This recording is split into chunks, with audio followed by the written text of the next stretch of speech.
music. அப்பவும் இப்பவும் எப்பவும் சென்னை அதிரடி கலெக்ஷன் சரவெடி செலிப்ரேஷன். அடுத்த சில நாட்களில் நாடு முழுக்க தீபாவளி விற்பனை தொடங்க உள்ளது. மீண்டும் பண்டிகை காலம் வந்துவிட்டது. புதிய ஐபோன்கள் சந்தைக்கு வந்துவிட்டன. ஏர்பாட்கள் கடையில் மின்னுகின்றன. இஎம்ஐ இல்லாத தவணைகள் மற்றும் பழைய போனை மாற்றி கொடுத்தால் கிடைக்கும் சலுகைகள் என விளம்பரங்கள் எங்கும் நிறைந்துள்ளன. பல கடைகள் 2 வருட தவணை திட்டங்களை முன்னணி போன்களாக வழங்க தொடங்கி உள்ளன. உதாரணமாக ஐபோன் 17 24 மாத இஎம்ஐ திட்டத்திலும் விற்பனை செய்கின்றன. ஆனால் இப்படி இஎம்ஐ மூலம் போன் மட்டுமின்றி எந்தவிதமான பொருட்களையும் வாங்குவது தவறு என்று அமெரிக்க பங்குச்சந்தை ஜாம்பவான் வாரன் பஃபட் கடுமையாக விமர்சனம் செய்துள்ளார். இந்தியாவில் ஐபோன் வாங்குபவர்களில் கிட்டத்தட்ட 70% பேர் இஎம்ஐ மூலம் பணம் செலுத்துகிறார்கள்.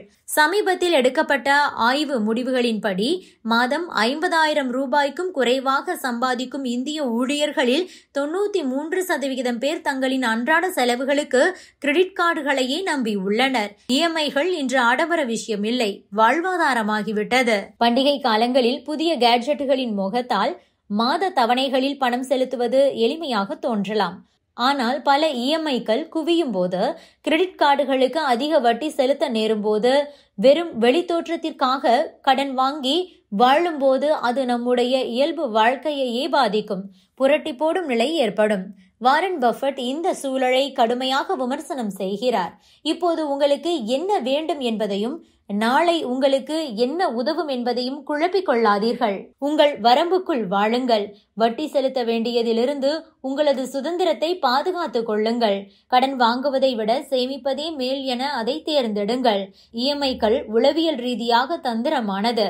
ஒரு போனுக்கு இன்று 80,000 ரூபாய் செலுத்த சொல்வதற்கு பதிலாக மாதம் 6,000 ரூபாய் மட்டும் செலுத்துங்கள் என்று இப்படி பிரித்து சொல்லும் போது அது வழி இல்லாததாக தோன்றுகிறது. பண்டிகை காலங்களில் எல்லோரும் புதிய பொருட்களை வாங்கும் போது நாமும் வாங்காமல் இருப்பது தவறு என்ற ஒரு எண்ணம் தோன்றுகிறது.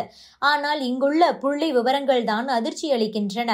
இந்தியாவில் கிரெடிட் கார்டு வட்டி விகிதங்கள் ஆண்டுக்கு 36 முதல் 40% தாண்டும். அதாவது 50,000 ரூபாய் கடன் 2 வருடங்களில் செலுத்தாவிட்டால் அது இரட்டிப்பாகலாம்.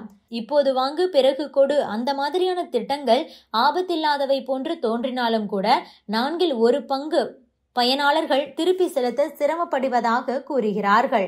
வீடுகளுக்கும் கார்களுக்கும் பயன்படுத்தப்பட்ட இஎம்ஐக்கள் இப்போது போன்கள், உடைகள், ஏன் சுற்றுலா போன்றவற்றுக்கு கூட பயன்படுத்தப்படுகின்றன.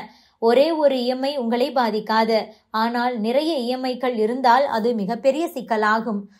3 இஎம்ஐக்கள், 2 கிரெடிட் கார்டு பாக்கிகள் எல்லாம் சேர்த்து சம்பளம் வருவதற்கு முன்பாகவே உங்களது மாத வருமானத்தில் 1/3 பகுதி செலவாகி விடுகிறது.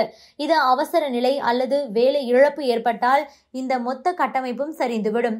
நீங்கள் சம்பாதிப்பதை விட அதிகமாக செலவழிப்பதன் மூலமாக பணக்காரராகிவிட முடியாது. கடன் என்பது ஒரு நிதி பொறுப்பு மட்டுமல்ல, அது காலப்போக்கில் கனமாக மாறும் ஒரு மனரீதியான சுமையாகும். இந்தியாவின் இன்றைய கடன் கலாச்சாரத்தில் இந்த சுமை வேகமாக பரவி வருகிறது. முதலில் செலவழிப்பதற்கு முன்பு சேமியுங்கள். மாத இறுதியில் சேமிப்புக்கு என்ன மிச்சம் இருக்கிறது என்று பார்த்து காத்திருக்க வேண்டாம்.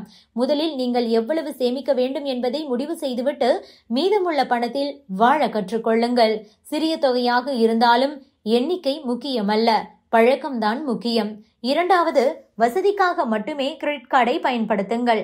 கிரெடிட் கார்டு என்பது கூடுதல் பணம் அல்ல என்பதை வாரன் பஃபட் நினைவூட்டுகிறார். பணம் செலுத்துவதை எளிதாக்கும் ஒரு கருவி மட்டுமே. உங்களது பில் முழுவதையும் நீங்கள் செலுத்தவில்லை என்றால் நீங்கள் ஏற்கனவே ஆபத்தான நிலைக்கு சென்று விட்டீர்கள். இந்தியாவில் கார்டு வட்டி விகிதங்கள் ஆண்டுக்கு கிட்டத்தட்ட 40% வரை எட்டலாம். அது கடன் அல்ல, அது ஒரு வலை. அதனால் சிக்கிக்கொள்ள வேண்டாம். 3வது, கூட்டு வட்டி உங்களுக்காக வேலை செய்யட்டும், உங்களுக்கு எதிராக அல்ல. ஒவ்வொரு மாதமும் சில 1000 ரூபாய்களை முதலீடு செய்தால் அது நீங்கள் எதிர்பாராததை விட வேகமாக வளரும். ஆனால் இதே கொள்கை கடனுக்கும் தலைகீழாக செயல்படும். இஎம்ஐக்களும் செலுத்தப்படாத கார்டு பில்களும் கூட்டு வட்டியுடன் பெருகி உங்களுக்கு எதிராக செயல்படும். ஒன்று உங்களது சுதந்திரத்தை வளர்க்கும், மற்றொன்று அதை அழிக்கும். எனவே கவனமாக இருங்கள் என எச்சரிக்கை விடுத்திருக்கிறார் Warren Buffett. Subscribe to One India and never miss an update.